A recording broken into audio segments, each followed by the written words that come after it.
kepada Pak Ponijan yang selalu membuka acara dengan luar biasa. Memang sudah lebih dari 100 acara yang beliau moderatori. 100 acara dengan saya, maksud saya, yang beliau moderatori sejak beliau masih S1 sampai S2, sampai S3, mungkin nanti S4, S5, saya tidak tahu. Tapi pokoknya beliau moderator terus. Padahal, aduh, ini sudah pantas jadi pembicara. Dan hari ini beliau bukan hanya sebagai moderator, tetapi juga sebagai keynote speaker. Ya, salah satu tandanya keynote speaker adalah memberikan permasalahan kepada narasumber. Saudara-saudara, masalah tema ini saja saya sudah terpusing-pusing. Betul apa yang dikatakan oleh moderator tadi, yang sekaligus keynote speaker kita, Pak Ponijan Liao ini, bahwa 3 kalimat atau 3 kata di depan kita itu berdiri sendiri-sendiri.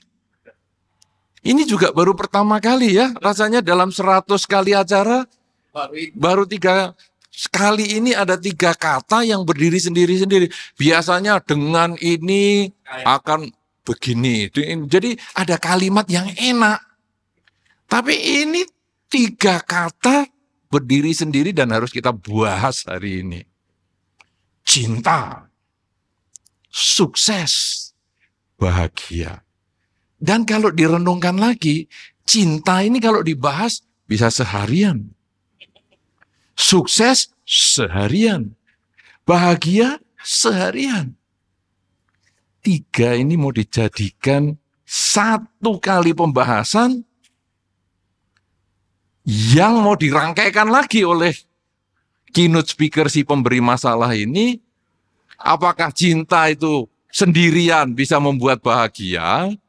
Apakah kesuksesan sendiri bisa membuat bahagia? Apakah perlu sukses dan cinta yang bahagia dan seterusnya? Betul-betul memusingkan itu. Terima kasih kepada Pak Ponijan yang sudah memberikan kepusingan. Terima kasih.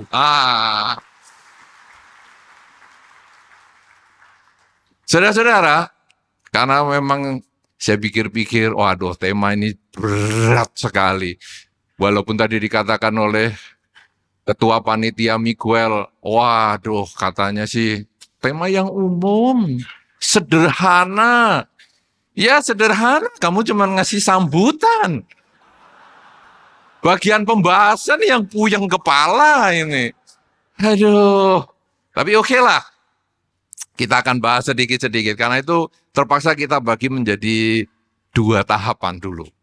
Yang pertama ya tentu kita harus membahas dulu, apa itu cinta, apa itu sukses, apa itu bahagia, itu harus ngerti dulu.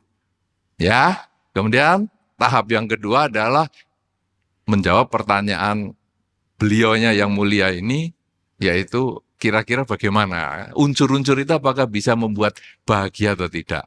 Ya. Nah, saudara-saudara, para tamu undangan, para Bante, dan semua yang hadir dalam kesempatan ini, kita akan melihat sedikit pada awal ini adalah tentang cinta. Cinta ini memang hal yang luar biasa, yang kadang-kadang Anda yang pernah jatuh cinta, pun kalau ditanya, apa sih cinta? Belum tentu tahu jawabnya. Anda yang pernah jatuh cinta, ditanya pun belum tentu tahu jawabnya.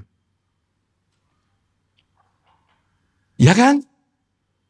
Apalagi saya. Apalagi saya. Tapi tadi dikatakan kalau nggak mengenal cinta katanya lahir dari batu. Ya lahir dari batu setahu saya Sunggokong. Masa saya kayak Sunggokong? Wah payah nih. Pak Po ini sudah, aduh, Sudah 100 kali, jadi sudah tahu yang mau saya ceritakan ya ini pasti Bante tidak mengenal cinta, lalu didahului dengan dihujat. Dikatakan sunggokong. Ya oke lah. Saudara-saudara, cinta ini memang hampir tidak bisa terdefinisikan karena dia ada bersifat emosional. Kalau sudah emosi naik, rasio itu berkurang. Jadi kadang kalau Anda disuruh mikir, kenapa ya saya cinta dia? Sulit, karena itu rasio. Berpikir, sulit. Tapi pokoknya ada perasaan tertentu. Nah, saudara-saudara, karena itu ada beberapa cinta menurut umum, menurut beberapa buku, yang kita bisa temukan dalam masyarakat, ada cinta itu, yang pertama adalah cinta yang bersifat penghargaan kepada fisik. Jadi, kenapa aku cinta sama dia? Dia ganteng, dia cantik, dia kaya raya, dia sukses. Itu cinta.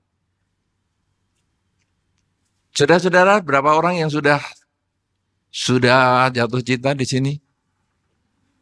Tunjuk jari. Berarti terbukti kata-kata Pak Ponijan. Apa tadi Pak Po? Tolong diulang. Kalau yang tidak pernah jatuh cinta apa ya tadi ya? Anda berarti menghujat, bukan saya loh ini. Seluruh penonton 800 ini dihujat sama Mr. Po. Lahir dari batu ini. Terpaksa saya harus mengulang itu. Siapa yang belum pernah jatuh cinta? Lahir dari batu. Hati-hati Pak Po, dikeroyok pulangnya. Saudara-saudara, cinta yang pertama ini adalah cinta yang bersifat fisik. Jadi sangat mudah sekali. Kadang pria wanita gampang sekali jatuh cinta ketika sedang berdiri di mall. Begitu lihat, wih ganteng. Aduh, seandainya aku bisa berduaan berjalan sama dia. Aduh, bagaimana ya? Senang sekali muncul perasaan itu. Dan seperti yang Pak Po tadi sampaikan, langsung dia bisa berpuisi. Andaikan semua di dunia ini tidak ada orang yang sejenis aku, maka aku pasti menjadi milik dia. Wah, senang sekali. Langsung dia bisa berkata seperti itu. Karena dia hanya tertarik pada fisik. Atau, ini laki-laki yang lebih sering lagi, walaupun sudah punya pasangan hidup, maaf ini ibu-ibu, ini rahasia laki-laki, tapi terpaksa saya buka. Karena saya ada di dimensi bagian laki-laki ini. Jangan Anda menganggap saya bukan laki-laki. Laki-laki, walaupun menggandeng perempuan yang sudah cantik, walaupun sudah beristri yang cantik, kalau lihat wanita cantik, masih tetap melirik. Betul para laki-laki? Betul, sip. Wah, yang jawab perempuan ini tadi. Saya soalnya pas tutup mata ini, saya dengerin. Betul sekali. Mesti tetap lihat wanita lain. Sampai kadang-kadang perempuan di sebelahnya jengkel. Apa aku kurang cantik? Saudara-saudara, sebagai laki-laki harus menjawab. Saya sangat mengagumi keindahan. Walaupun saya sudah memiliki keindahan, bukan berarti saya melupakan keindahan di tempat lain. Wah.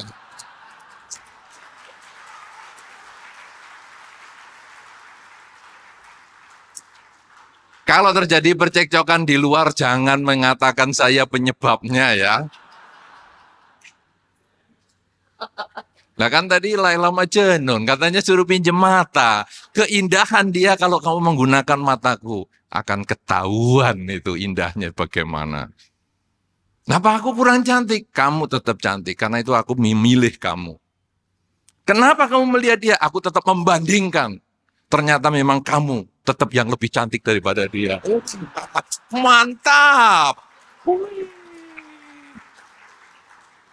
Langsung istrinya atau pacarnya mengatakan, kalau gitu coba bandingkan lagi yang lain. Lihat lagi yang lain. Tetap kamu yang hebat.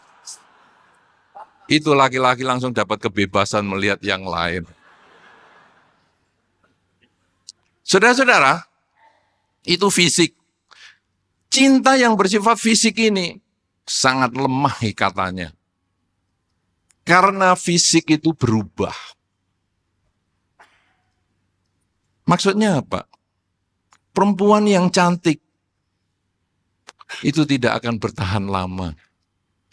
Pria yang ganteng tidak akan tahan lama. Bahkan, maaf para wanita, padahal ini di sini dominasi wanitanya cukup banyak sekali. Ada orang yang mengatakan pertumbuhan usia wanita berbanding terbalik dengan peminatnya. Atau usia wanita, pertumbuhan usia wanita berbanding terbalik dengan nilai tawarnya. Nilai tawar itu apa ya? Ya, bargaining power. Makin berbanding terbalik. Artinya apa, saudara? Ketika wanita umur 17 tahun, mempunyai nilai tawar yang tertinggi. Bargaining power yang tertinggi. Jadi, kamu nggak mau sama saya? Nggak apa-apa. Saya masih banyak yang mau. 17 tahun. Usia tambah 20 tahun. Kamu nggak mau sama saya? Ya, dipikir dulu lah. Jangan gampang-gampang putus dong. Hubungan kita kan sudah panjang. Tidak bisa. Saya nggak cocok sama kamu. Ya, terpaksa dah. Hilang. Itu 20. Kalau 30 tahun, kamu nggak mau sama aku. Jangan gitu dong. Ya. Aku bunuh diri loh. Sacap. Sicap.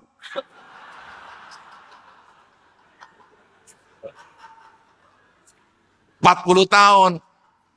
Maaf ya, hubungan kita tidak bisa dilanjut. Rambut bisa seperti kesetrum. Iya. Habis dunia. Saudara-saudara, itu karena fisik. Mereka kadang-kadang laki-laki. Ketika sudah mulai sukses, banyak orang mengatakan, laki-laki ini apa-apaan? Ketika sudah sukses, kok dia meninggalkan istrinya? Padahal istrinya ini kan yang setia ketika dia mulai belum punya apa-apa. Saudara-saudara, karena laki-laki ketika sudah sukses, itu kan usia sudah mulai bertambah. Terus dia lihat sebelahnya. Terus dia lihat orang lain. Kok beda ya? Dulu sebelahku ini waktu aku pilih hebat. Wah, oke lah semua. Tapi begitu sekarang, kok enggak oke? Kok di sebelah sana lebih oke? Di tetangga, oh lebih oke lagi. Akhirnya lupa pulang ke tetangga. Kenapa begini saudara? Karena dia hanya berdasarkan fisik. Itu ikatan yang paling lemah. Karena itu saudara-saudara, Anda yang tadi tidak tunjuk jari, renungkan baik-baik. Lihat pasangan hidup Anda baik-baik. Sekarang atau nanti mau tidur atau bangun tidur terserah. Lihat baik-baik. Kenapa? Aku mau sama dia. Kenapa? Kenapa aku mau ya sama kambing satu ini? Cantik juga enggak, ganteng juga enggak. Ah, muka kayak gini kenapa aku mau ya? Tanya baik-baik, nggak usah dijawab sekarang. Daripada terjadi percekcokan di sini yang tidak diperlukan. Ini baru ngomongin cinta nih. Belum sukses, belum ngomong bahagia ini. Sudah seheboh begini. Tanya. Kalau jawabannya, aku cinta sama dia karena fisik semua. Karena dia ganteng, karena dia cantik, karena dia kaya, karena apa. Sekali lagi, itu adalah ikatan yang paling lemah. Begitu lihat yang lebih ganteng, begitu lihat yang lebih cantik, begitu lihat yang lebih kaya, begitu lihat yang lebih sukses, habis ikatan itu. Berapa banyak rumah tangga yang sampai hari ini menikah kemudian merenungkan. Sayang ya, saya sudah punya anak-anak. Kalau belum, kalau waktu ini bisa diputar kembali, saya nggak mau sama dia. Sayang sekarang sudah anak-anak 2. Siapa yang pernah begitu? Nggak usah tunjuk jari. Nggak usah. Tidak diperlukan pengakuan itu di sini.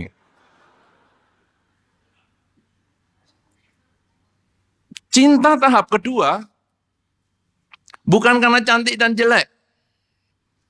Tapi tahap yang kedua adalah karena kebutuhan. Cinta bisa muncul karena kebutuhan.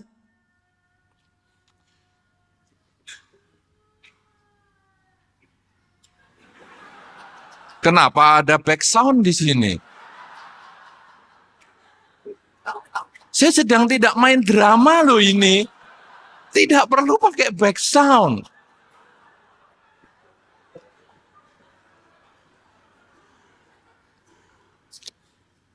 Saudara-saudara, cinta yang bersifat kebutuhan ini jelas. Kalau tadi, wanita usia bertambah, daya tarik atau daya penawaran menurun. Maka akhirnya, sudahlah, aku sudah umur 30, sudahlah. Yuk kita jalan ayo sudah. Ya, kalau dalam bahasa yang kasar dulu dikatakan begini, kalau 17 siapa saya? Ini loh aku paling cantik lah apalah. Kalau sudah 20 siapa dia? Ganteng banget tuh, ganteng banget tuh. Tapi kalau sudah sicap, siapa saja dah. Pokoknya laku, siapa saja dah. Ngeri sekali. Ini adalah faktor kebutuhan. Laki-laki juga sama.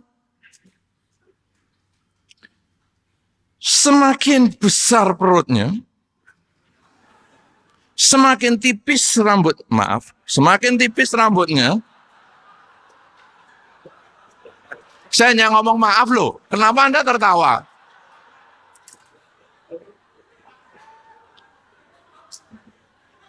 Kenapa?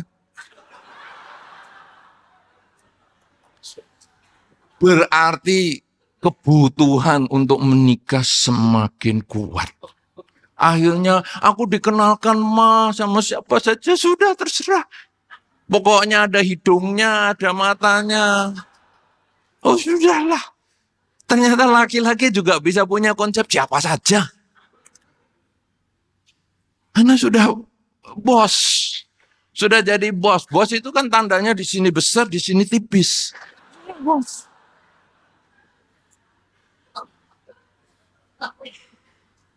Itu hanya kebutuhan.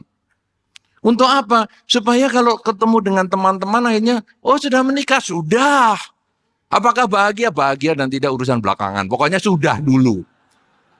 Menikah nomor 1, bahagia nomor 27. Itu kebutuhan. Beberapa orang tua malah mendorong kebutuhan ini. Nah, kamu itu di rumah, ngabis-ngabisin makan. Kamu menikah sana, cepet-cepetan. Supaya selesai tugasnya mama. Supaya di rumah berasnya bisa hemat. Kan menikah ke? Menikah. Siapa yang menikah gara-gara digituin? Jangan tunjuk jari. Jangan sekali-kali dipermalukan atau mempermalukan diri sendiri di sini. Jangan. Tapi pasti ada kata-kata itu. Salah satu atau dua keluarga pasti begitu. Cepat menikah kamu. Ngerepot-ngerepoti di rumah. Ini kalau kamu sudah menikah, kamarmu bisa dikoskan, ada penghasilan. Kamu nggak menikah nih kamar, aduh, nggak bisa dikoskan, biaya keluar terus. Norok, nombok. Ya, nombok tahu bahasa sini juga nggak? Nombok bahasa sini ya? Nombok, harus subsidi, kita harus subsidi terus gara-gara kamu. Itu adalah cinta yang kedua. Cinta karena kebutuhan. Yang ketiga, saudara, nah inilah cinta yang sesungguhnya. Yang kita mau bahas dalam kesempatan ini. Kalau Anda tadi melihat pasangan hidup Anda, walaupun itu pengantin baru ataupun sudah lama ataupun sudah punya anak dan cucu, ketika Anda kemudian tanya, kenapa ya aku cinta sama dia? Ganteng juga enggak, cantik juga enggak. Kenapa aku cinta dia? Ketika Anda menjawab, karena aku pengen membahagiakan dia. Aku cinta dia karena aku kepingin membahagiakan dia. Saudara-saudara, kalau ini jawabnya, dan kadang ini jarang jawaban ini keluar. Kalau ini jawabnya, cinta Anda bertahan lama. Sangat lama. Rumah tangga Anda akan bertahan lama. Ini yang bisa mendukung kebahagiaan. Kenapa? Karena aku dalam bertindak, aku dalam berbicara, aku dalam berpikir hanya kepingin membahagiakan dia. Ngomong kosong ini. Saudara, ini tidak omong kosong. Ini kita lakukan, maksud saya bukan kita, Anda lakukan.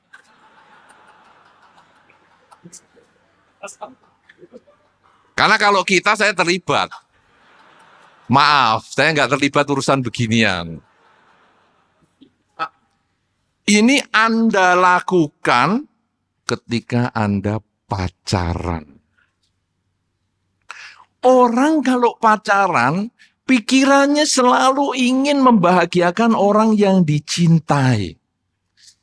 Pria wanita ketika pacaran ingin membahagiakan orang yang dicintai. Pria-pria yang egois ini. Pria memang termasuk egois.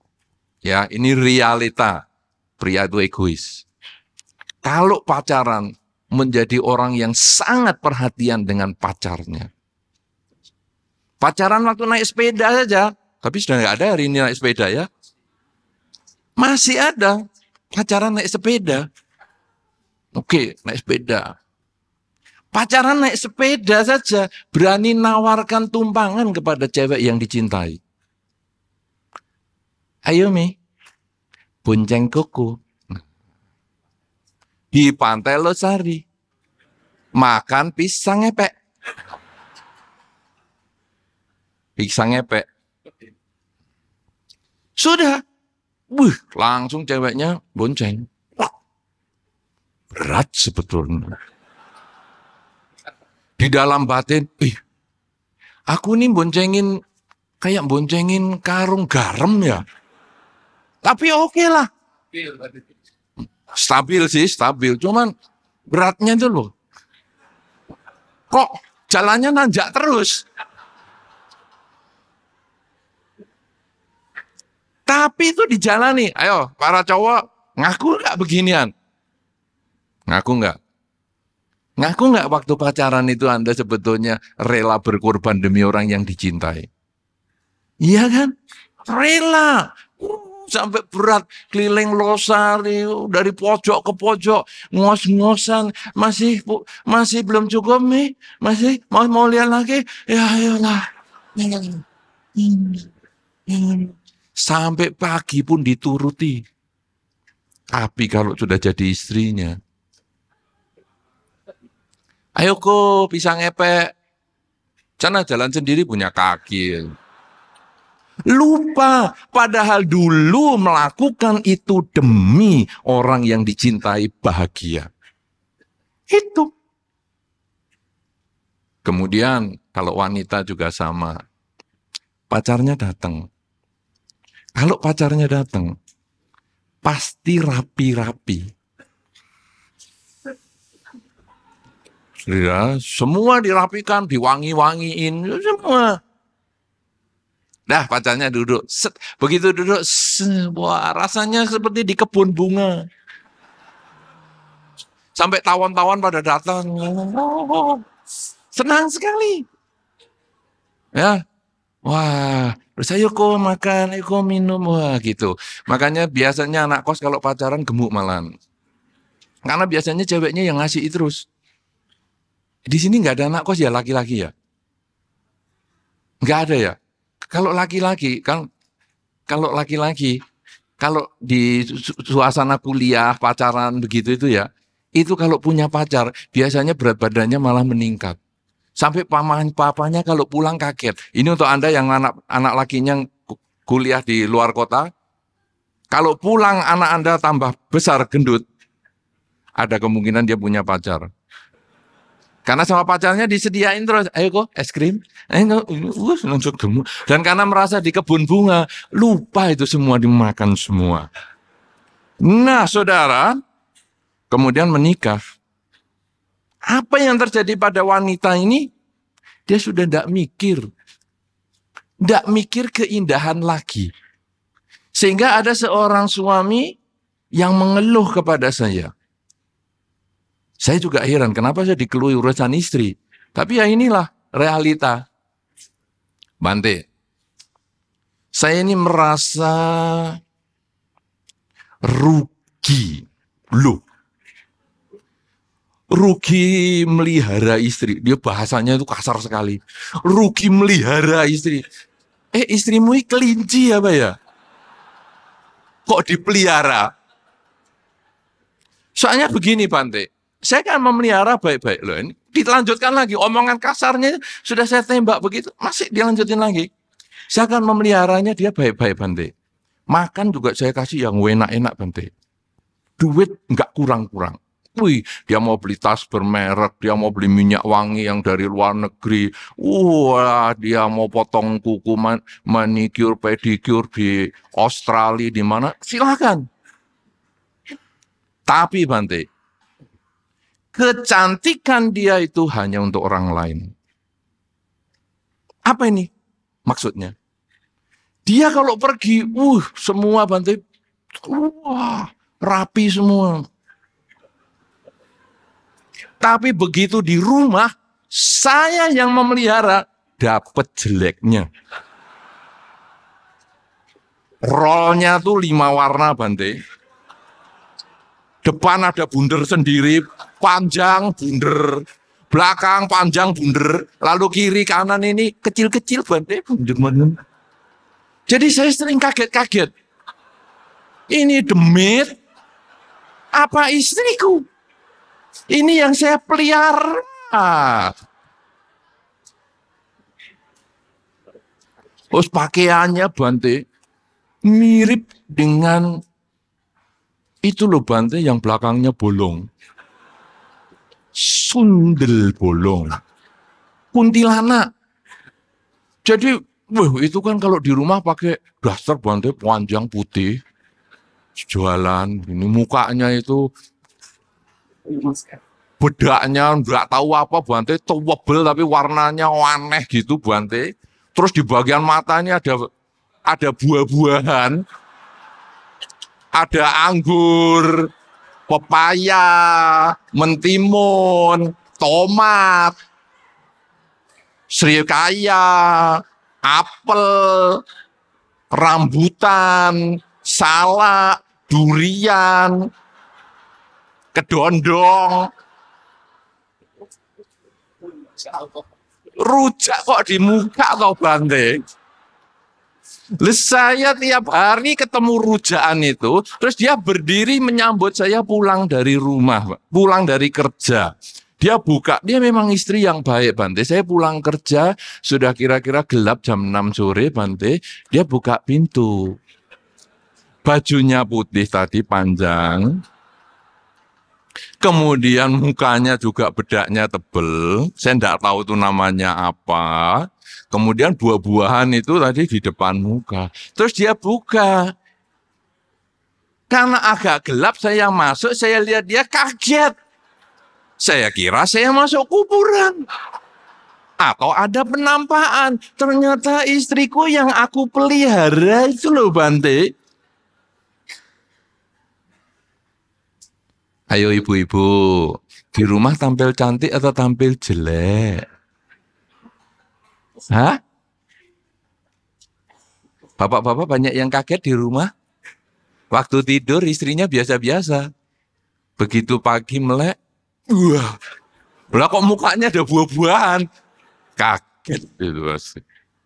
Nah, saudara-saudara, cara seperti ini kadang mengurangi cinta. Tapi kalau cinta itu artinya membahagiakan orang yang dicintai, tahap yang ketiga itu, maka hidup ini akan bahagia. Rumah tangganya akan menyenangkan. Kenapa? Karena setiap kali kita berpikir demi kebahagiaan orang yang dicintai.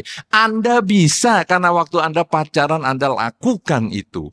Kenapa setelah menjadi suami istri lupa? Padahal sebetulnya suami istri itu adalah memperpanjang pacaran yang bebas risiko dan tidak takut siapapun juga.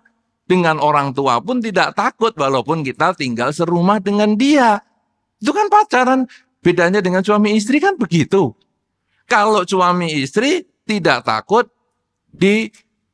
didatangi Satpol PP. Iya kan? Karena KTP-nya kan satu alamat. Ini saudara. Nah, cinta yang bentuk ketiga inilah sesungguhnya cinta yang disebutkan di dalam Dharma. Bahwa dikatakan ketika kita sedang duduk, berdiri, berjalan, dan berbaring selagi tiada lelap, pancarkanlah pikiran, semoga semua makhluk berbahagia. Jadi cinta untuk membahagiakan semua pihak, termasuk orang-orang yang kita sayangi, pasangan hidup kita, anak kita, tetangga kita, orang tua kita, itu sesungguhnya konsep di dalam Dharma adalah cinta yang seperti ini. Karena itu cinta tidak harus karena dia cantik atau ganteng. Cinta tidak harus karena dia kaya atau miskin. Tapi cinta itu muncul ketika Anda kepingin membahagiakan orang yang Anda cintai. Itu artinya cinta. Jadi sekarang kalau Anda renungkan orang di sebelah Anda atau pasangan hidup Anda. Kalau Anda kepingin membahagiakan dia, itulah cinta. Tapi kalau Anda ingin memanfaatkan dia, itulah kebutuhan. Kalau Anda hanya mengagumi keindahannya dia, itu adalah cinta fisik. Anda pilih yang mana, tidak usah ngaku sekarang. Jelas itu cinta? Jelas artinya cinta? Jelas, toh? Sekarang sukses. Sudah keringetan nih. Baru ngurus cinta satu aja, sudah keringatan. Padahal AC-nya dingin loh. Saudara-saudara, sekarang yang disebut sukses. Sukses, banyak orang mengatakan sukses itu kalau saya punya titik-titik. Jadi ini kesuksesan bersyarat. Ini yang menimbulkan stres. Beberapa anak kecil, ini ada anak kecil enggak di sini? Oh banyak ya. Anak sekolah, kadang-kadang SD, belum kelas 5, kadang-kadang sudah ngomong punya pacar. Ya, ada itu anak-anak SD ngomong, "Pak, Mah," biasanya ngomong sama mamanya, "Mah, aku sekarang punya pacar loh, Mah." Loh, kamu SD kelas 5 ngomong sudah punya pacar. Iya, Mah, semua teman-teman kelasku semua punya pacar. Nah, aku kalau nggak punya pacar, aku diketawain. Berarti dia menganggap dia kalau punya pacar sukses. Sukses jika saya punya pacar seperti teman kelas saya. Dan ternyata watak ini berkembang di masyarakat. Saya sukses karena saya punya mobil. Saya sukses karena saya punya rumah. Saya sukses karena saya punya karir. Saya sukses karena saya punya apa? Misalnya, ya tempat inilah, itulah, pasangan hiduplah, apa saja. Itu dikatakan sukses. Sukses karena mendapat. Sukses yang bersyarat. Saudara-saudara, kalau sukses hanya karena mendapat, maka kita semua nanti dihitung dari materi. Ini yang menimbulkan stres di masyarakat. Kalau tadi saya katakan, ada nggak laki-laki kalau pergi ke rumah teman perempuannya kemudian pakai sepeda? Sepeda pancal. Saya tidak pernah lihat di Makassar ada sepeda pancal. Ada nggak? Masih ada sini sepeda pancal. Hah? Masih ada? Ah, misalnya pergi ke rumah pacarnya naik sepeda pancal. Itu langsung orang tuanya lihat dia. Nah, lain kali temanmu yang naik sepeda pancal, jangan boleh datang lagi ya nak. Tempat kita rasanya kalau untuk parkir sepeda pancal kurang bergengsi. Ya, jadi kamu kalau mau ya naik sepeda motor, kalau bisa yang moge, ya motor gede, atau yang mobil. Kenapa? Karena kesuksesan dinilai dari dia sudah punya apa. Dia baru sepeda pancal, belum sepeda motor, belum motor gede, belum mobil. Padahal kalau pacaran punya mobil dan lain sebagainya, kadang itu hartanya orang tua. Tapi ini yang terjadi di masyarakat. Nah kalau memang mau dapatnya mobil, ya kawin sama orang tuanya aja, jangan sama anaknya. Lebih berpengalaman, kan hanya begitu aja. Nah, saudara-saudara, saya sukses kalau saya punya televisi. Karena seperti tetangga, televisinya besar. Aduh, televisi kita kecil, aduh nggak sukses. Bukan itu yang dipandang di dalam Dharma. Saudara-saudara, kalau kita urut dengan riwayat di dalam Sang Buddha, riwayat Sang Buddha, maka kita akan memahami apa yang disebut kesuksesan. Pangeran Siddhartha memiliki segalanya justru dilepas. Berarti sukses bukan karena dapat benda duniawi. Bukan itu. Karena kalau Pangeran Siddhartha yang punya istana 3, kemudian punya segala macam melepas itu, ya ini termasuk tidak sukses nih. Siapa yang mengatakan Pangeran Siddhartha bukan orang sukses? Tunjuk jari. Pasti nggak ada yang nunjuk. Karena memang dari tadi kan nggak ada yang nunjuk. Pertanyaan positif atau negatif kan nggak ada yang nunjuk. Saya senangnya begini. Memang kepada orang yang tidak nunjuk itu gampang dimanfaatkan. Aman. Jadi Anda siapa yang tidak setuju bahwa Pangeran Siddhartha orang yang tidak sukses? Pasti nggak ada yang nunjuk. Pasti setuju semua tuh. Masalah nunjuk itu sebetulnya takut sampingnya pingsan karena belum mandi juga bisa. Tapi pokoknya nggak mau nunjuk. Saudara-saudara, beliau meninggalkan istana, semua ditinggalkan, semua dibuang, semua dilepaskan. Karena bukan materi sumber kesuksesan. Materi penting, tapi bukan yang terpenting. Anda bisa duduk di sini juga butuh materi. Untuk ruangan ini, untuk gedung ini, Anda mau ke sini pun juga butuh materi. Tetapi bukan itu yang terpenting karena itu bukan tanda kesuksesan. Saudara-saudara, kemudian Pangeran Siddhartha setelah meninggalkan istana, meninggalkan semua harta, lalu belajar bermeditasi. dengan guru-guru yang top. Disebutkan ada Udaka Ramaputra dan Alaraka Lama. Oh, belajar terus. Apakah itu juga sukses?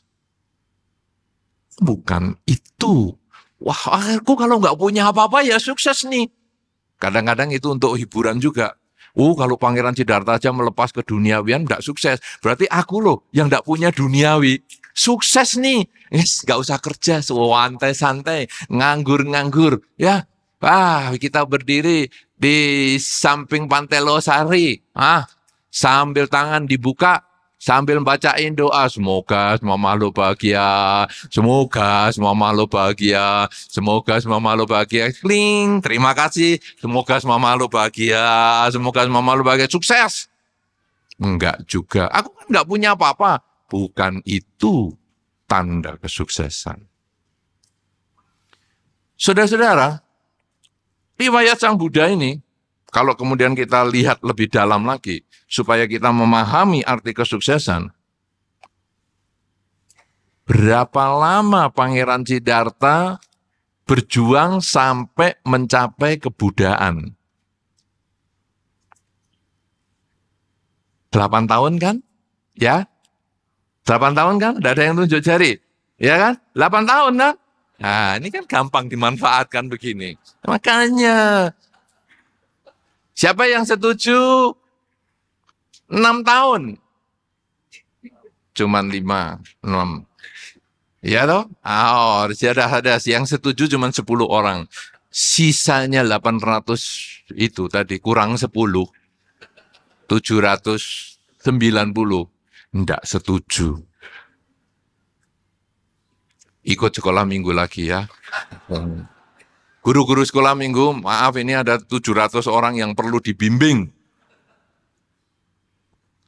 6 tahun lamanya Pangeran Siddhartha berjuang untuk mencapai kesucian.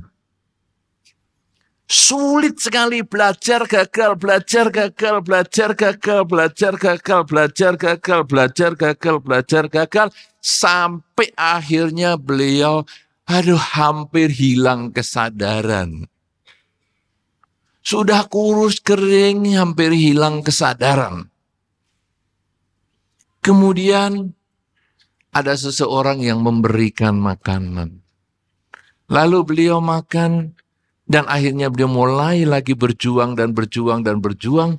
Akhirnya mencapai kesucian. Kesucian adalah tujuan, target. Seseorang bisa mencapai target ketika disebut sukses adalah ketika dia berani selalu berjuang, memperjuangkan semua yang dia miliki untuk mencapai tujuan itu. Fokus pada tujuan dan siap mengorbankan apapun juga.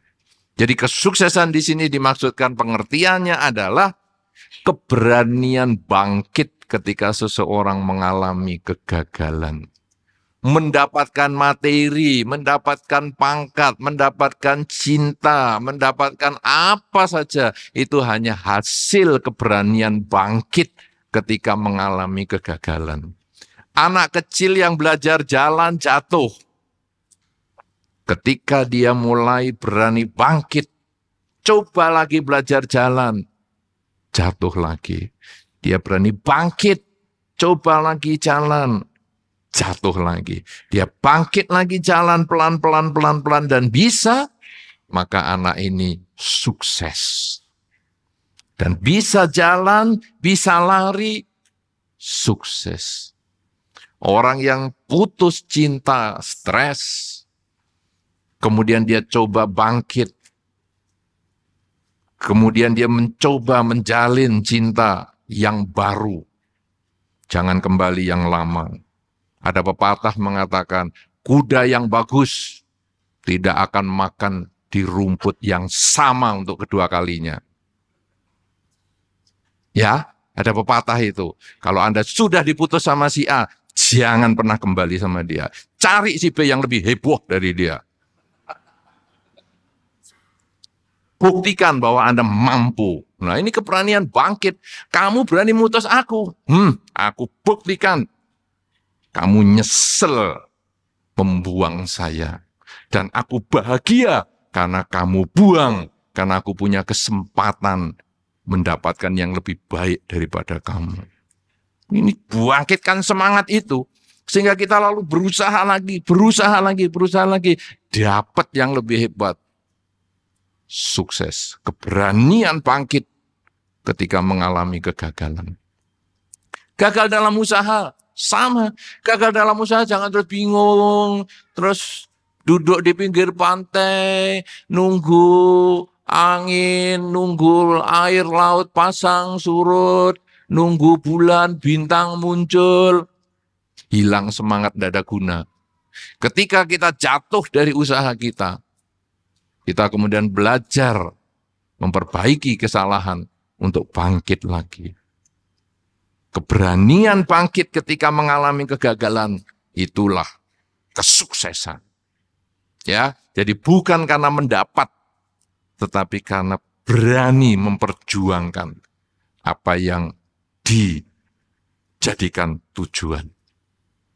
Itu sukses. Sukses adalah usaha. Hasil hanyalah konsekuensi logis suatu perjuangan. Tapi yang paling penting, berani berjuang. Akhirnya yang ketiga pada tahap yang pertama ini, mudah-mudahan nggak capek loh. Sudah bosan? Nah, belum kan Anda. Saya tanya yang lain. Sudah bosan? Kenapa belum? Bosan dong. Cukup. Cukup ya? Cukup? Belum. Bosan lah. Ya? Oke. Saya cepetin aja. Saudara, sekarang bahagia. Yang ketiga, bahagia ini apa sekarang? Kalau di dalam Dharma, ada kata-kata yang disebut, kalau di dalam ajaran Sang Buddha, ada 4 kesunyataan mulia. Hidup yang pertama adalah hidup berisi ketidakpuasan. Berkumpul dengan yang tidak disukai, tidak puas. Berpisah dengan yang dicintai, tidak puas. Kemudian, ada sebab ketidakpuasan ini, yaitu keinginan. Kalau sebab ini bisa diatasi, muncullah kebahagiaan. Dan kesunyatan yang keempat, jalan mulia berunsur 8 untuk mencapai kebahagiaan itu. Jadi di sini jelas, kebahagiaan itu bukan karena mendapat sesuatu atau melepas sesuatu. Karena berpisah dengan yang dicinta, tidak bahagia. Bertemu dengan yang tidak disuka, tidak bahagia. Sumbernya adalah keinginan. Ingin selalu berkumpul dengan yang dicinta. Ingin selalu berpisah dengan yang dibenci. Saudara-saudara, tadi di luar hujan atau tidak hujan? Hujan. Anda senang hujan atau tidak hujan kalau pas acara mau ke sini tadi? Pengen tidak hujan kan? Nah, Anda ingin tidak hujan, tapi kenyataan hujan. Berpisah dengan yang dicinta, tidak hujan. Berkumpul dengan yang dibenci, hujan. Apalagi kalau pas rambutnya dibikin tebel. Ini untungnya biku kan tipis. Kalau rambut tebel di gel di sana sini, kena hujan, langsung.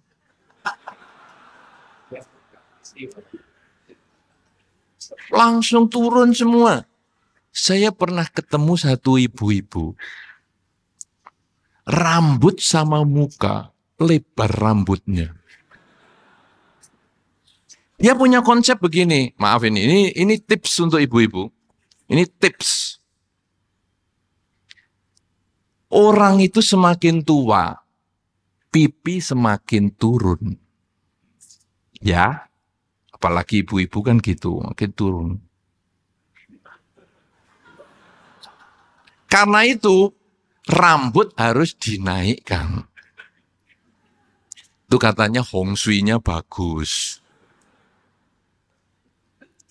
Memang saya selalu melihat, kalau di luar negeri, orang yang perempuan yang setengah baya, yang rambutnya naik, pasti dari Indonesia. Sudah membuktikan ini? Sudah belum? Ya, pasti dari Indonesia. Nah, ini satu ketika, ini ada satu ibu yang mukanya sama rambutnya itu sebetulnya lebih lebar rambutnya. Wow. Mukanya tipis. Tapi ininya, biar kata suami saya suka banget, biar muka saya kelihatan tuapan. Wah, kelihatan lebar. Meriah, lebar apanya, gelap semua gitu rambut. Dia main ke Bali Rejo. Anda yang sudah pernah ke Bali Rejo, Vihara Bodigiri tempat saya tinggal, itu rumahnya, jarak dari rumah ke rumah itu terbuka. Jadi tidak ada satu koridor panjang, begitu tidak ada. Ini rumah satu unit, ini satu unit lagi, satu unit lagi, satu unit lagi. Dan sering hujan. Jadi Anda boleh bayangkan. Nah, satu ketika saya di kantor, santai. Anda yang sudah pernah ke sana pasti bisa bayangin. Ibu itu mau ke kantor saya. Dari kamarnya. Pas hujan lebat. Pas payung nggak ada. Ya itu pas. Pas itu bagi saya untuk melihat aslinya dia. Nanti kalau ibu ini nonton video ini saya nggak tahu jadinya apa. Maaf dulu ibu yang menonton video ini nanti. Bagi yang bersangkutan, harap maklum. Ini hanya contoh tapi saya tidak nyebutkan nama. Hujan. Kemudian pintu kantor saya diketuk. Saya lihat ada orang masuk. Saya nggak mengenali dia. Saya kira ada orang keramas lupa masuk kamarnya. Salah kamar, iya. Karena kan pintu Balai Rejo itu kan sama semua. Saya kira dia keramas mau cari hair dryer atau apa, dia dikira masuk kamar saya.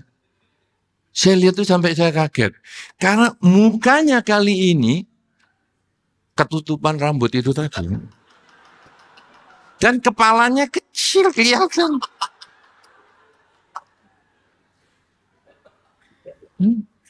Saya lihat, loh, kok aneh? Nah, saudara-saudara, si ibu ini siapa ya? Loh saya, setelah dia keluar suara, oh aduh ibu, jangan nakut-nakuti orang loh. Muka kok rambut semua toh ibu.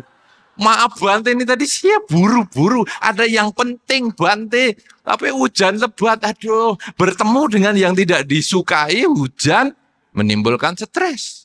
Berpisah dengan yang dicinta, panas terang menimbulkan stres. Apa sebab itu? Keinginan. Di dalam Dharma, penyebabnya adalah kesunyatan yang kedua yaitu keinginan. Jadi kita ingin selalu mendapatkan zona kenyamanan.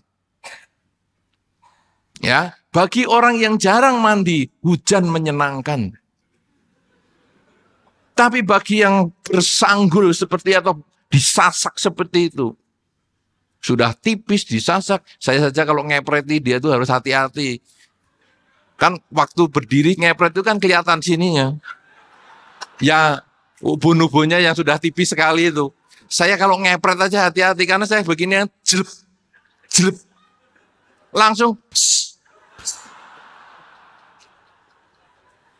ngeri loh.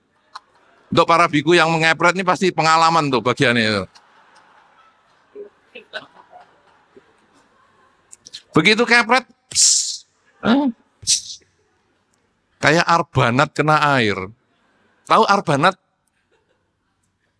Itu kalau arbanat aromanis itu loh. Aromanis tuh namanya, yang gula digini. Ini kalau digini kan gitu toh. Lah ini juga Ibu, maaf ya, Ibu nanti kalau nonton video ini. Karena orangnya ada itu. Tapi bukan di sini. Orangnya di tempat lain, saya khawatir dia nonton video ini nanti. Nah, saudara-saudara, jadi semua itu karena keinginan. Hujan itu netral. Bagi orang yang rambutnya diatur seperti itu, hujan menjadi stres. Tapi bagi orang yang belum mandi, hujan menyenangkan. Ya, banjir juga sama. Anak-anak kalau banjir senang, wah berenang di syuting TV, makin senang, ya ketawa-ketawa. Tapi bagi orang tuanya stres. Jadi semua di dunia luar ini adalah netral, tidak bisa membahagiakan kita, juga tidak bisa membuat kita menderita. Tapi yang membuat kita bahagia dan membuat kita menderita adalah pikiran kita sendiri, harapan kita sendiri, keinginan kita sendiri. Karena itu kalau Anda kepingin bahagia, pandai-pandailah mengatur keinginan Anda. Salah satu cara untuk mengatur keinginan Anda adalah berkata, memang dia begitu. Jangan mengatakan kenapa dia begitu. Kata kenapa berarti Anda mau mengubah dunia. Kenapa hujan? Kenapa saya tua? Kenapa saya sakit? Kenapa saya mau mati? Mengubah dunia. Kita tidak mampu. Tapi kalau kita berkata memang hujan, akhirnya kita bawa payung. Memang saya akan tua. Maka kemudian kita mempersiapkan hari tua kita dengan lebih baik. Memang saya sakit, maka kita menerima kenyataan sakit ini dengan sebaik-baiknya. Memang saya akan meninggal. Kita akan mempersiapkan segalanya itu dengan tenang, karena kita bisa menerima itu sebagai kenyataan. Kalau sudah demikian, saudara, cinta berarti keinginan membahagiakan orang yang kita cintai, pihak yang kita cintai. Sukses adalah keberanian bangkit ketika mengalami kegagalan. Bahagia artinya kemampuan seseorang menerima kenyataan dan menggunakan kenyataan yang dia miliki untuk maju. Jadi sekarang gimana? Aduh hujan, rambutku begini. Oke, lain kesempatan saya selalu sedia payung. Di dalam tas, ini balik ke ibu lagi. Di dalam tas bawa payung lipat. Jadi begitu hujan, pasang payung, aman jambulnya. Panas, takut make up-nya luntur, tetap payungan. Aman, matanya tidak turun semua, item-itemnya kan gitu. Nah kan waktu keringetan hitamnya turun semua. Saya pikir loh, ibu matanya di mana ibu? Wow, garisnya ini turun semua. Apa namanya mata di hitam-hitam itu saya nggak tahu namanya. Mungkin Pak Po yang punya istri tahu itu. Guambari begitu kayak Bagong. Kemudian terus turun gini. Bagong tahu ya di sini ya? Oh ya kayak panda itu turun. Nah saudara-saudara itu artinya kita menggunakan apa saja yang di luar untuk menjaga batin kita supaya tetap seimbang. Supaya kebahagiaan itu tetap bisa dipertahankan. Kenapa? Karena segala kekurangan kita pelajari untuk kita perbaiki di masa depan. Segala kelebihan kita pelajari untuk kita tingkatkan di masa depan. Ya, nah ini tahap 1 selesai. Cinta, sukses, dan bahagia. Sudah cukup atau mau dilanjut ke tahap 2? Lanjut.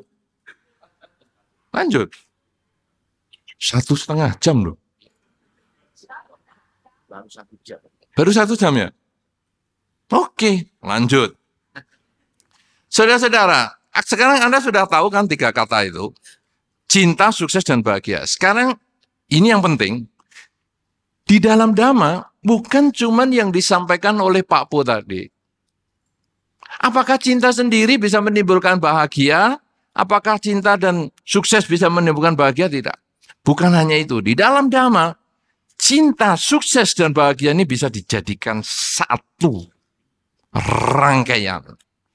Bahkan nanti akan masih kurang sedikit.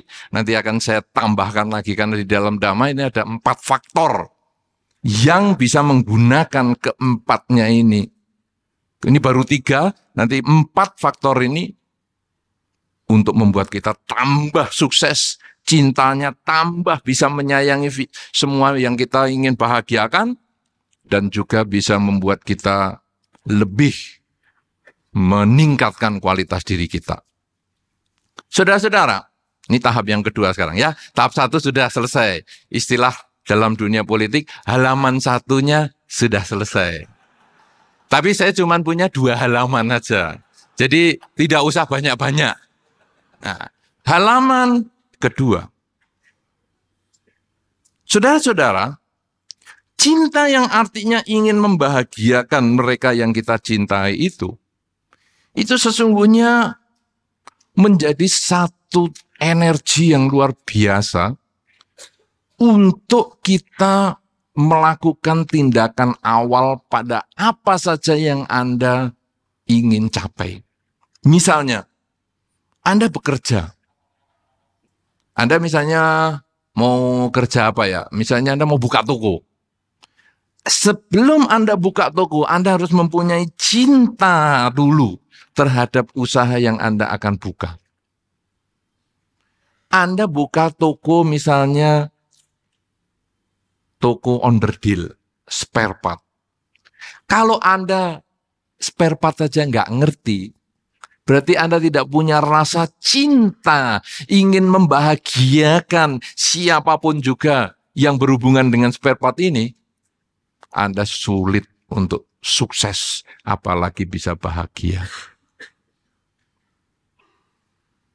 Anda pengen buka restoran, maka Anda harus ada rasa cinta dulu dengan memasak.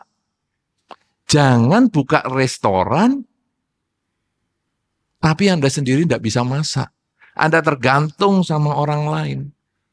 Tukang masak. Akhirnya begitu tukang masak pulang, Anda pusing. Tapi Anda harus punya rasa cinta dulu bahwa saya dengan masakan ini saya bisa membahagiakan mereka yang datang ke restoran saya.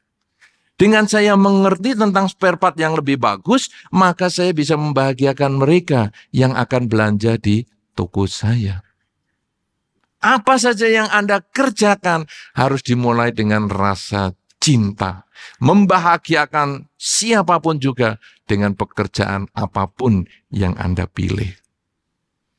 Semakin Anda kepingin orang lain membahagiakan Anda, semakin jauh keberhasilan menjadi milik Anda. Tapi semakin Anda kepingin membahagiakan dengan apa saja yang Anda kerjakan, semakin sukses dan bahagia yang bisa Anda capai. Cinta adalah usaha yang pertama yang harus Anda miliki untuk melakukan satu tindakan apapun juga. Ya, memilih pasangan hidup, membesarkan anak, bekerja, apa saja harus dimulai dengan rasa cinta pada pekerjaan itu, cinta pada usaha itu. Karena Anda ingin membahagiakan mereka yang berhubungan dengan Anda di dalam karir itu. Itu cinta. Nomor 2, kesuksesan. Tadi kesuksesan saya jelaskan sebagai apa ya?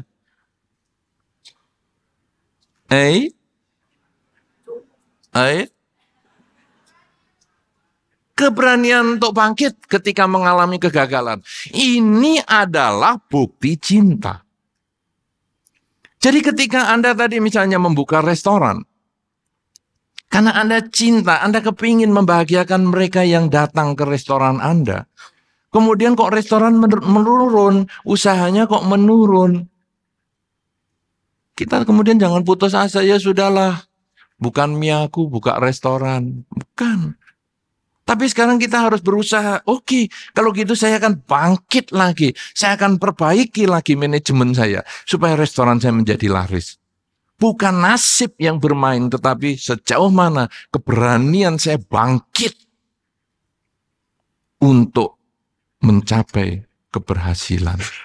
Bangkit dari kegagalan. Ketika Anda menyayangi si A, lawan jenis Anda, kemudian ditolak, maka Anda berusaha untuk saya harus bangkit lagi, saya harus mencoba lagi, saya mencoba lagi, saya mencoba lagi. Semangat, keberanian bangkit ketika mengalami kegagalan itu membuktikan Anda cinta. Ada cinta dengan pasangan hidup Anda. Ketika ada masalah kemudian, sudahlah kita diam-diaman aja seumur hidup. Dulu nggak kenal, sekarang juga nggak kenal, nggak ngapa-ngapa. Nggak ada cinta. Tapi ketika aku coba lagi lah, kasih kesempatan lagi. Kok gagal lagi? Dia kok tetap menjengkelkan? Nggak apa-apa, dicoba lagi. Ini namanya cinta. Sama dengan seorang ibu kepada anak. Ketika anak menjengkelkan, anak marah. Ibu marah-marah sama anak ini. Kalau perlu pakai cambuk. Ya, kalau dulu ada kemucing. Sekarang sudah nggak ada ya. Pakai itu, mop itu. Hah? Oh bukan pakai pel mop itu. Empuk itu. Kalau dulu kemucing rotan belakangnya itu. Wah, kita kalau sudah bilur-bilur begitu dibawa sekolah 3 hari dapat tuh. Wah, aku sudah jadi jenderal nih 5 bilurnya. Oh, luar biasa, biru lagi. Nah, saudara-saudara, ibu itu cambuk, anaknya selesai. Sudah anaknya masih nangis-nangis, ibunya sudah nyiapkan nasi goreng. Ayo nak, makan nak.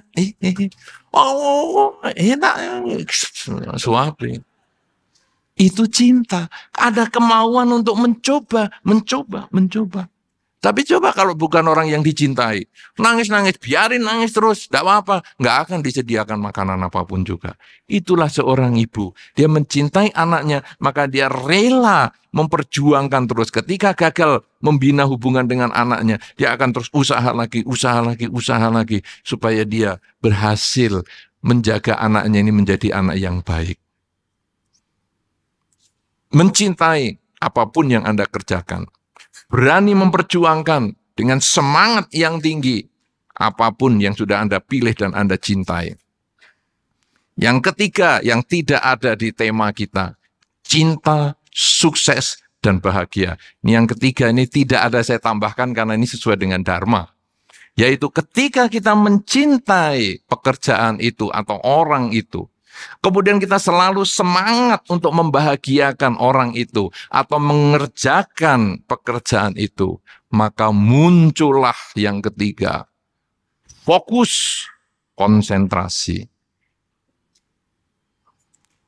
Orang yang kalau mencintai sesuatu pekerjaan, mencintai seseorang, itu dia melakukan dengan setulus hati dan fokus. Tidak ada yang tertinggal, tidak ada yang terlupa. Anda masih ingat waktu Anda pacaran, begitu Anda telepon, hari itu kan masih telepon umum ya. Telepon umum kan waktu Anda pacaran zaman dulu toh, telepon umum belum punya HP. Halo, langsung di sana, halo. Langsung kita karena penuh fokus, sakit ya kamu. Kok suaramu rasanya nggak selincah biasanya? Itu fokus. Betul? Ada perasaan itu? Anda bisa memahami itu? Betul? Tapi kalau sudah suami istri? Halo? Sakit lagi ya? Kapan sih kamu sehat? Kemarin sudah dioperasi di luar negeri. Kapan itu sudah beli obat dari luar negeri? Sakit terus. Tahu nggak kamu? Subsidi obatmu itu sudah sekian persen dari seluruh penghasilanku. Ini di luar Dharma ini sudah. Di luar Dharma untuk pengobatan ini hanya 25% dari seluruh penghasilan. Ini kamu ini sudah 50%. 50% itu termasuk modal. Lah kamu ini termasuk modal bagian mana? Aku sakit loh. Sakit lagi. Stres aku dengar kamu sakit. Kok berubah? Padahal kalau cinta ada kemauan untuk terus bersemangat dan fokus terus. Jadi ini fokusnya juga dipertahankan. Ini seorang ibu, nah ini kembali lagi contoh ke orang ibu. Ibu itu kalau kepada anaknya dia fokus karena dia cinta. Jadi anaknya baru nggak suka makan atau diem di meja makan aja sudah langsung ngomong, nak kamu nggak sehat ya nak? Langsung dipegang jidatnya. Iya panas loh nak kamu. Nah. Jadi terus mau tak obatkan apa? Ayo tak antar ke dokter. Itu fokus. Seorang ibu memperhatikan anaknya dengan fokus. Bagian ini bapak memang kurang. Bapak ini kadang saya sudah survei kecil-kecilan kepada bapak-bapak. Saya tanya, Pak, kamu ingat nggak hari perkawinanmu? Tanggal berapa, bulan berapa, tahun berapa? Nggak inget loh Bante. Jangan tanya di depan istriku loh Bante. Kamu inget nggak anakmu tuh sio apa? Waduh, nggak inget Bante. Bante nginget-ngingetin, nggak tahu saya. Kamu inget nggak anak 4 itu ulang tahunnya kapan saja? Nggak inget. Kalau bapak-bapak nggak inget. Itu nggak ada fokus. Ya, bapak-bapak belajar ini. Belajar dari ibu-ibu. Ibu-ibu itu fokus. Walaupun anaknya dari luar negeri, waktu mau datang ibu-ibu tahu, oh anakku si A itu suka makanan ini. Maka begitu anak itu datang, ibunya udah masakkan. Fokus. Cinta, ada keinginan memperjuangkan, membahagiakan orang yang dicintai, kemudian diperjuangkan, dan fokus, selalu ada usaha untuk itu. Terpusat pikirannya. Ini luar biasa. Ibu-ibu begitu atau enggak? Siapa yang suka begitu, memperhatikan anaknya? Enggak ada yang tunjuk jari. Berarti bukan ibu Makassar, maaf.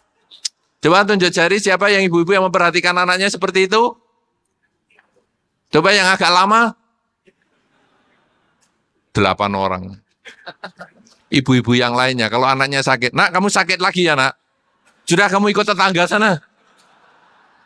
Tetangga itu kan dokter. Sudah kamu ke sana aja biar bayarnya gratis. Nanti anaknya dokter itu yang sehat, biar jadi anak kita. Tuker tambah. Kan ada sapi di belakang satu. Jadi ya sudahlah, kamu saya kasih ke sana sama sapi satu, nah itu anaknya dokter pindah ke sini sudah. Lebih baik kehilangan sapi daripada sakit-sakitan kayak kamu. Itu yang lain, yang 8 tidak. Nah coba siapa yang memperhatikan anak, tidak nukerkan ke sapi tadi? Tetap malah tinggal 3. Aduh. Payah ini. Siapa yang punya tangan, nunjuk jari? 25%. Ternyata sisanya tangannya ditinggal. Hei, saudara, Anda itu ke sini tuh mau tunjuk tangan, apa mau duduk atau mau daripada hari Minggu santai-santai di rumah lebih baik ke sini tuh gimana? Ya, nah, tapi kan tugas saya ingin membahagiakan Anda, ya. Nah, jadi saya tetap fokus, biarin aja. Nah, Anda enggak tunjuk jari, ya sudah. Padahal banyak loh orang mau tunjuk jari saja sampai angkat tangan begini. Jatuh lagi. Anda kepingin? Mau begitu? Hah? Mau kepingin? Mau tunjuk jari saja pakai diangkat, jatuh lagi. Mau diangkat jari, diangkat, jatuh lagi. Mau kepingin? Siapa yang enggak kepingin? Tunjuk jari. Wah, bagus, tepuk tangan. Wih, akhirnya punya tangan semua. Kalau nggak disumpahin sedikit, apa harus diancam toh Anda itu? Nah, saudara-saudara, sudah 3 nih, mau 4 nih.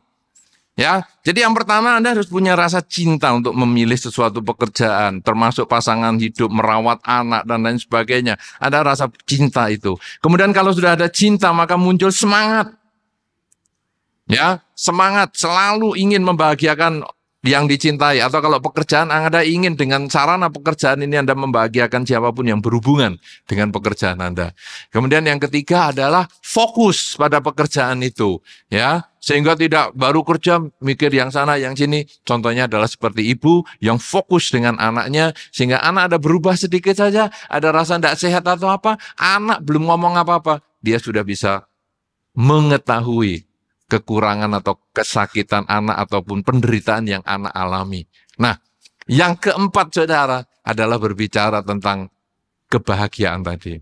Bahwa kalau tadi saya katakan, kebahagiaan adalah kemampuan seseorang menerima kenyataan. Kemudian menggunakan kenyataan itu dicari sebabnya. Kenyataan yang positif, cari sebab untuk dikembangkan di masa depan. Kenyataan yang negatif, Cari sebab untuk dikurangi kalau bisa dihindari di masa depan. Nah, ini adalah metode evaluasi. Ya, evaluasi ini untuk meningkatkan kebahagiaan kita lagi. Kalau kita belum bisa menerima kenyataan, ya usahaku gagal nih, usahaku rugi nih. Sebelum kita bisa menerima itu, tidak bisa diperbaiki. Tapi begitu, ya usahaku kok rugi ya. Oke, saya cari sebab. Kenapa usahaku rugi? Oh, saya kurang cepat mendapatkan informasi bahwa barang ini akan turun, saya harus lepaskan. Barang ini akan naik, saya simpan. Saya kurang informasi. Kalau begitu, saya akan memperbaiki hubungan saya supaya saya bisa mendapatkan informasi yang lebih akurat sehingga nilai penjualan semakin meningkat. Kenapa saya rugi? Karena saya membeli barang lebih tinggi dari pasaran. Kalau gitu, sekarang saya akan belajar dari orang-orang di mana sih beli barang ini supaya saya bisa mendapat barang yang lebih bagus. Demikian pula kalau untung, wah kok saya bisa untung? Apa sebab bisa untung? Ternyata barangku bagus. Kalau begitu, aku akan terus pertahankan membeli barang di tempat itu atau mencari informasi barang yang lebih bagus sehingga bisa ditingkatkan keberhasilan itu di masa depan. Nah, oleh karena itu saudara-saudara, tiga kata yang menjadi tema kita. 3 kata kunci yang menjadi tema kita, yaitu cinta, sukses, dan bahagia, sudah dijelaskan masing-masing. Ya, cinta, keinginan membahagiakan mereka yang kita cintai, sukses, keberanian bangkit ketika mengalami kegagalan, bahagia, kemampuan menerima kenyataan sebagaimana adanya. Nah, kemudian bagaimana menggunakan cinta, sukses, dan bahagia ini di dalam kehidupan sehari-hari untuk meningkatkan kecintaan kita, yaitu membahagiakan pihak lain tanpa putus asa, tanpa patah semangat, dan bisa semakin meningkatkan kebahagiaan, yaitu dengan 4 hal. Yang sesungguhnya ini ada di dalam kitab Wibangga yang merupakan salah satu dari bagian Tipitaka atau Sutta Pitaka, bahwa yang pertama kita harus bangkitkan cinta itu. Ya, ingin membahagiakan siapapun juga atau apapun yang kita pilih harus kita cintai dulu yang kita pilih.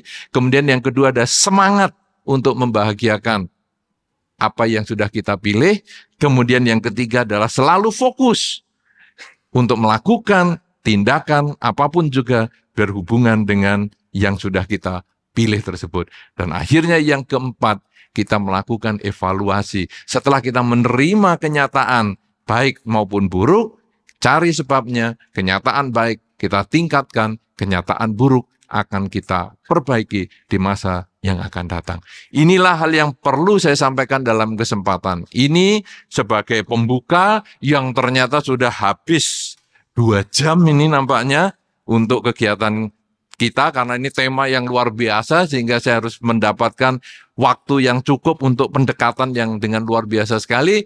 Mudah-mudahan Anda selalu bersemangat karena kita akan sambung dengan diskusi yang lebih meriah.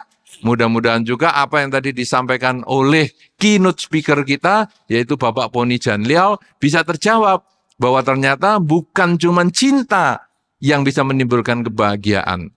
Bukan cuma sukses yang bisa menimbulkan kebahagiaan.